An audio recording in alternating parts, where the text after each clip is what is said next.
welcome back to my YouTube channel. So for those who don't know me, my name is Rita Kamau and this is Millennials and Mental Health. So today I have two amazing change agents with me.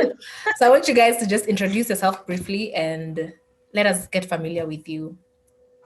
Ladies first. All right. I was waiting for the younger one to start, but okay. So hi everyone. Hi Rita people. I don't know what you guys call yourself here on this channel, but hello everyone. My name is Rita Tisia. I know Rita through AIESEC, so I was the immediate past president of AIESEC in Kenya. Hey. Organization. I finished my role in August. So right now I'm back in school. I'm in Strathmore, finishing my diploma in business IT. I also have a baking business. So I hope Rita can be able to plug me in the comment section. Definitely. But then I've tasted those cookies. They were so good. Thank you for the support, girl. I'm not here to kuchocha you. They were really good, honestly. Havillah follows, so she'll also Havillah, what are you doing with your life? See yourself. I'm doing a lot of things. I'm not just being asked what I'm doing yet. Yeah, I thought it was a time to shine. So I succeeded Jemima for AIESEC in Kenya now presidency. I'm the current committee president for AIESEC in Kenya. So simply put, the national president. Of course, those are AIESEC terms. All of us met in AIESEC. Havillah, I did not know this information.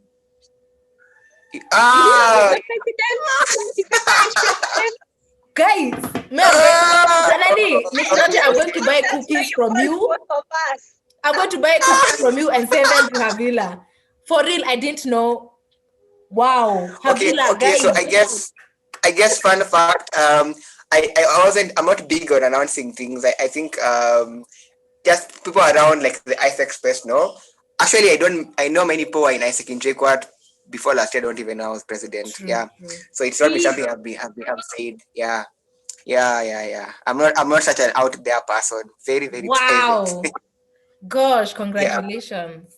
Yeah. Thank you, Rita. Thank you. I'm happy to see that. That's making me really happy. Amazing. Actually, it is. Yeah, because I know you, Havillah.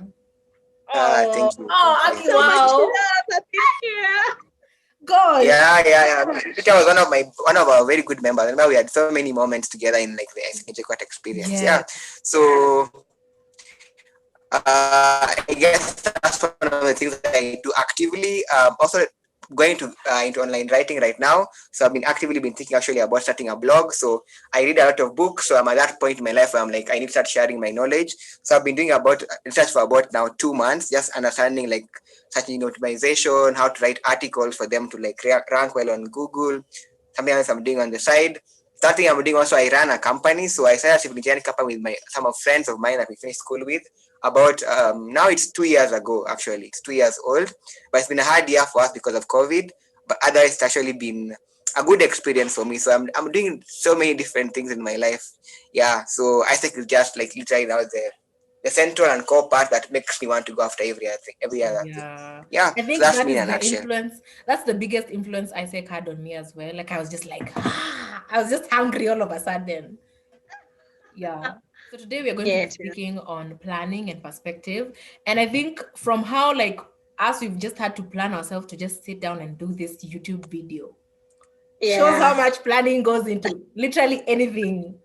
Wow. Let me tell you guys a funny story. Mimi, I went out to buy some things for my shosh because we are traveling soon. By the time this video airs, it will be in 2021. Anyway, see me in my head, I'm thinking the video is at 5. For real, I'm like, the video is at 5. So I come back at around 2. I'm like tired. I shower. I start sleeping. And then I'm like, wait, what time was the video? And then I look at our messages with Havillah. I'm like, oh my God, it's in like an hour. Now I start getting ready. And then I'm like, planning. Literally, I'm planning. Imagine, I just laughed at myself. Anyway, now, even with that whole experience, I want us to talk about the importance of having a plan for the year. We've seen how much 2020 has influenced people, some positively, some negatively. But for me, let me just say this. from my own experience, this year hasn't been that bad, just because entering into the new year, I had a plan for the year, and I was also looking at it from the decade. I was looking at it as a decade. So every plan I made, it was geared towards like the decade and what I want that to look like.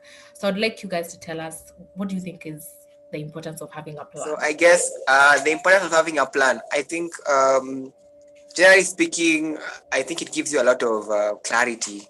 And I think clarity in life is very crucial because you get to know where you want to be. One of the things I've always chronicalized and talk about a lot, even in AIESEC spaces, even with my friends, is we work for organizations that plan.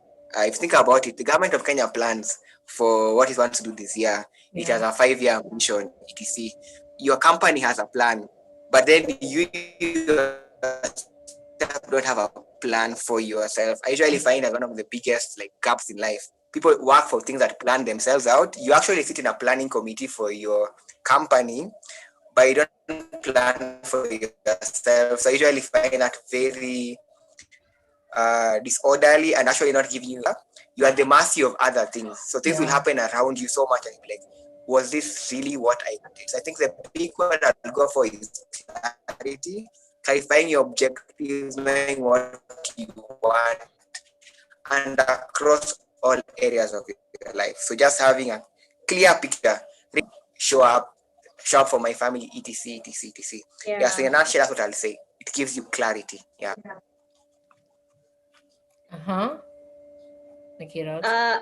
So just to add on to what Havillah said, I think also the clarity influences a lot of your decision making. So if you think about planning in a year and you ask yourself, okay, where am I going? So right now I have this big decision to make, possibly what job do I need to apply for? What relationships do I need to invest in? So I believe having that greater picture of how your year is going to be, it also enables you to make the right decisions towards that plan, achieving those overall goals that you set for yourself. I think also just personally from what I've witnessed in 2020 is having a plan has kept me motivated. And just to feel empowered that there's something I'm doing. You wake up in a day and you have a semblance of, okay, these are the things I need to achieve today in order to achieve weekly goals, which achieve my monthly goals, then it trickles down like that. So I think there's that great element of, just feeling empowered by your goals, enthusiastic about life, and also the resilience. So at points where you haven't, things are tough, there's a goal that you're like, okay, this is what I need to achieve. So I need to keep going so that I can be able to get there. So just on top of character, so just that motivation and resilience bit is something that you get out of planning for the year. Yeah. It also helps us to really navigate the year well, even though things like you're like, no, I still need to keep at it. Yeah. What are some of the tips you guys use to plan? Maybe quarterly, monthly, weekly? How do you guys plan yourselves? Okay. I guess Jemima, you start.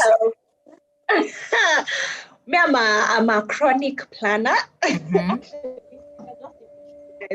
my planner is right here with me. Wow. So I plan every single day. I'm the kind of person who I have to know, this is what I'm doing. Even things like text back someone, send an email, those are things I put down. Do list for the day. Yeah, and I feel there's also something psychological about the ticking off for me and just going through a to-do list at the end of the day that I've done stuff. So for me, the planning worked, planning every single day. But also at the now at the end of the year, I got a practice. I think 2 years back. So there's this website called the Year Compass. It's a project where they have a printout of how to reflect on the year that has been and then also plan for the year ahead. So it's usually a very immersive experience, but it's also quite fun.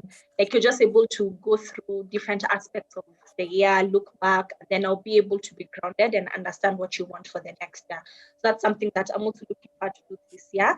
So just ways of how to make planning fun, not just, sitting down, coming up with smart goals and then breaking them down quarters and months. So that's something that I do. Also something I want to look into this year is do a 21 for 21 list, 21 things for 21. So they could be big things, they could be small things, but just 21 things to get me excited about the new year, that I can be able to do. It could be something as simple as go for a movie alone, or something as big as get a job, but just 21 things that I want to tackle and achieve for the year 2021. Yeah. I'm going to Havillah, why are take you that. laughing I'm at going me? to take that, by the way. And one of them is going I'm for laughing Australia. because You're welcome. I'm like, go to a movie alone. I'm like, I never even want to do. I'm like, okay, that's interesting. That's why I'm laughing. I guess before that on Jemima, I think the biggest tips I can first of all give is to have a planning methodology. At the start of the, probably at the end of the year, one of the things I've actually looked at is I think about my year in a very, what's it called, seasonal manner. So when I think about December, actually it's what I usually do. I love words a lot. So for me, December is all about decoding. So what have I gone through this year? So from December decode, so what have I gone through this year?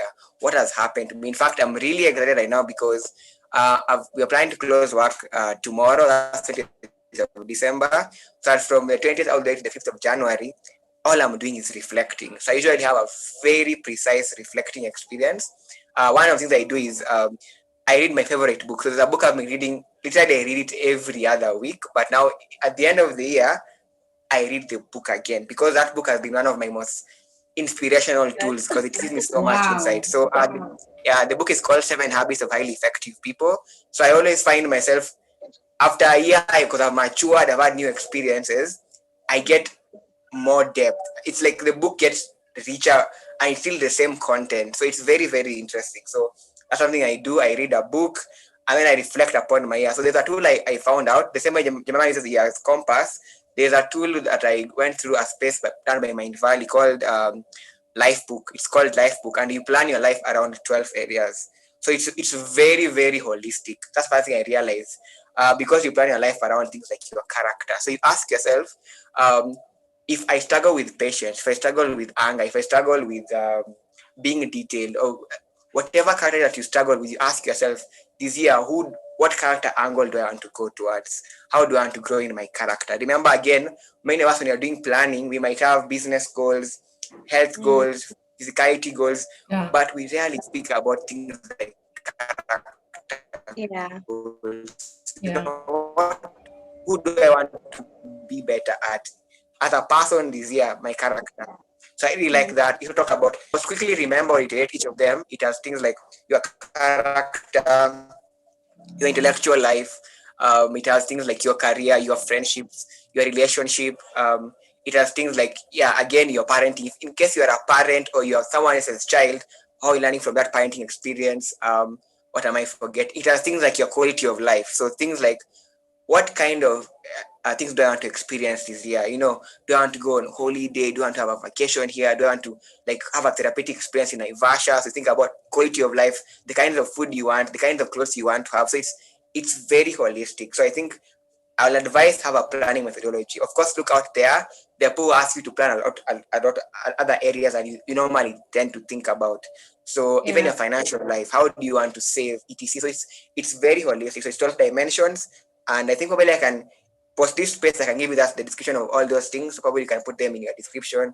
And people can even look at App Mind Valley for the same. Yeah, so that's something I'll say, have a planning methodology. So in December, I decode my entire year. So I take about 5 days, I just review the entire year. Then in January, now the first 5 days, I plan the year. So I'm like, what do I want to achieve here? etc. etc. The other thing though I learned, of course, this year has been usually this big problem where we have now it's something I learned again from another book. So I love reading books. Again, plan in intellectual life, plan again the books you want to read in 2021. I think it's very important because that again grows you so much more, because we plan because we want to get better and grow. That's the objective, yeah? So I feel like now, and intellectual life, we need to again read up books. So what I also promote will be not probably even list on the books you want to read. Plan around your reading culture. So I'll be reading on Saturdays, in the afternoon it's quiet. Plan around the culture, not particularly the books, because good things usually find you sometimes unprepared. So I just think you need to prepare the spaces. Be like, every week I show up here. That's what I like about the planning experience. So this means for decoding, January is for setting the goals, Then of course, as the year goes, I think you tend now again to keep replanning. I think that's another thing that is crucial. Yeah. Have a monthly review, review your plans, look back at your goals. Where am I? How am I doing? What am I learning? I'm seeing that this thing is not as important as I thought it would be. I'm seeing like life is taking me in this direction. So I think the thing about planning is not to have a fixed plan. Given even the COVID-19 experience, many of us are seeing life is not a plan. Life happens sometimes to you. So Yeah. you need to have plan around what's actually you're going through right now. Think about it. If you're a parent who was planning to do crazy things about work this year, and now you came back home, you now have time with your children. If you replan in the year, your focus will be spend more time with the children. Make use of this particular time. So again, that's the other key tip. Replan a lot. In fact, have a weekly cycle, daily cycle to plan like your schedule, things like your meetings, etc., your commitments. Weekly to review your entire week. How did I perform? Did I show up? Did I do well? Am I where I want to be? Monthly to review the entire month. And then of course have a quarterly cadence every quarter. So I think I also realize this because many people are very religious in Kenya. Use your Sundays. I think Sundays have a spiritual energy. If you can plan on your Sundays as you reflect your entire life, you'll be utilizing again, connecting your godly experience with your human experience in such a fundamental way. Yeah, so I think that's the most number of tips I can give in a short time because there are many more I haven't spoken about. Yeah, but that's in a nutshell what I think is the most crucial. Seasonalize your year, plan regularly, weekly, monthly, and have a methodology that is very holistic. Yeah. Maybe just to add something he's mentioned, because you've spoken about culture, Havillah, and I think one of the loopholes possibly in our planning in the organization is that we think a lot about the goals, but we don't think about systems, which now if you take that into your personal planning, I think one of the other things, like after you've broken down your goals and okay, these are the things I want to achieve, you also need to think around your habits and your systems, because Your those routines. habits what make you, those are the things that will ensure that you either hit a goal or you don't hit a goal. So we also need to start thinking around our goals in that way. So what are the things I need to do every single day or every single week that I there? What are the systems I need to set up? Do I need to have a morning routine, a night routine, or both for me to be productive and to actually get things done? How you mentioned, like set aside your Saturday for reading. So do you need to block off like certain times in a week or in a day to do particular? So yeah, that's makes so also much sense. yeah. And you could also look to get an accountability partner. So either someone that needs to be checking up on you on a particular goal you have, or it could even be someone that you are working on the goal together. So for example, if it's working out, your accountability partner could be someone who you're going through workout programs together throughout the year. So you both motivate each other. When one person is down, you're relying on the energy of the other person, or they're just checking up on you and keeping you like motivated, enthusiastic about it, so that you can hit your goal. Yeah, I think Jemima's points are really, really strong and very well. In fact, the last one for accountability partner, many people again struggle with the continuity of a plan. You get to the third month, you're like, oh my dear Lord, do I have to do this? Do I have to? Who's watching me? By the who's observing me? Like, who knows? No one. The honeymoon stage for a new year has ended. Yeah. And then, you all start so motivated. You're like, new year, new resolution. Yeah. I guess I love that part. And I think what you reminded me also is I forgot to talk about two things that I've done in my experience that have really, really helped me. I think, and it's a long journey. I think what people need to realize, you might see someone who is so good at planning and be like, did they wake up like this? I think I've gotten those stares sometimes, but like, you woke up like this, you do all these things. It's a journey. So how you plan this year, you might plan and stick to your plan for 3 months and then replan in December again. So the target will be, last year I planned for 3 months and stuck to the plan. Can I stick to the plan for another 4-5 months? You start realizing from a growth mindset after like 3-4-5 years, like a planning routine, not even the plan, like a planning routine. The key thing actually is the routine, not the contents of the plan, because the plan changes. That's just life. And the other key thing I realized I wanted to speak about was have a tool. I think this is an AIESEC thing I learned. I know many you don't know about this, but you can use Google Sheets. They're usually free online forms that you can fill that you just track yourself. Yeah. So what I do is every night before I sleep, I literally have a checklist. I sleep, I'm like, okay, Havillah, you have to do this. I check. So I just color code it in red, in green if I did something. Wow. I've done that, I think, now for the last 2 years. In fact, this year has been so crazily amazing because I think I have probably tracked about 95% of my year. I think there are about 5 days I didn't sleep when I was checking those things. Wow. But what is the story? In year one, I only tracked, let's say, 50 days. The tool was there. I didn't understand how to, I didn't get that momentum. Year two, I got to about 200 days. So that time, I did December review. I was like, next year I'm doing better. Year three, I'm doing so much better. I'm like, I can't wait for next year to get to probably 98%. Yeah. That's the third thing. And then lastly, back to the methodology I talked about with the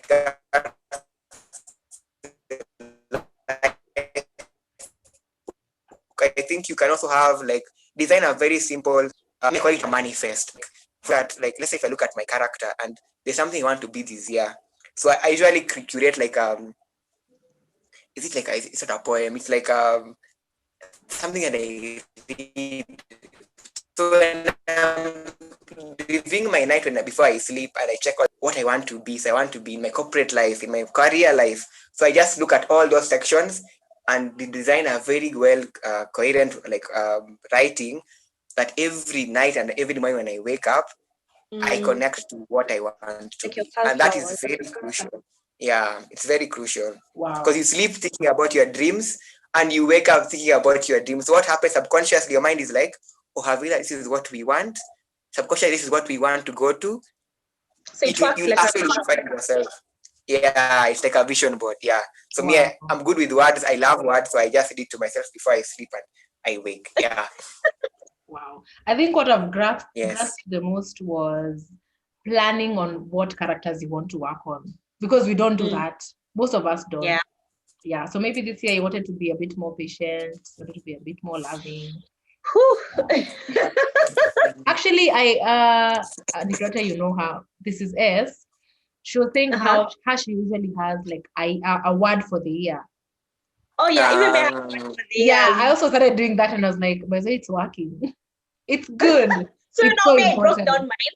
I have like 3 words. I have a word to describe my relationship, then a word to describe my relationship with myself, and then a word to describe my relationship with other people. So that's how. Okay, guys, you see me prospering next year, I just know I'm going to steal all the input, everything you're telling me I'm taking. That's why we are here. That's why we're here. Yeah, I think Jamal put an important point. Also with the methodologies, when you hear something, make it your own, as in recreate it, redesign it, because you realize, yes, we'll give you something to think about, something to do, but there's that angle that you will give that is so unique, no one connect even more to you. Yeah, so I think that's something we should promote. Continuously getting an idea from someone, but then designing to fit your own, like things that align with you, or resonate with you. Yes. Okay, the other one was, how does perspective influence the way we navigate through the year? So there's a grace that we need to have, which is yes, you plan, but your plan is more like a guide. So you need to understand this. You need to plan the important things, but don't prioritize your plan. Your plan is not the most important thing, to be sincere with you. Your plan just tells you, this is when I do my important thing. This is what is important to me. So just perspective is also, you'll get new ways of thinking. And that's also very important to always realize, because the way you plan right now might be incomplete. So when you get a new way of thinking about your planning, onboard it. I usually say this, even in the middle of the year, you can get a very powerful insight and you're like, wow, I've been planning my year so wrong. What do? You don't say, let me just keep doing my plan. Take it in. Usually, it's very important to be very flexible with how you think about your things, because as I said, good information finds you at sometimes even at the wrong time of the year. Think about it. Someone might watch this video in May next year and they're like, I was supposed to plan in January. So that's the other thing. It's never too late to plan. You can plan anytime and anywhere. In fact, in the smart during the day, just realign yourself.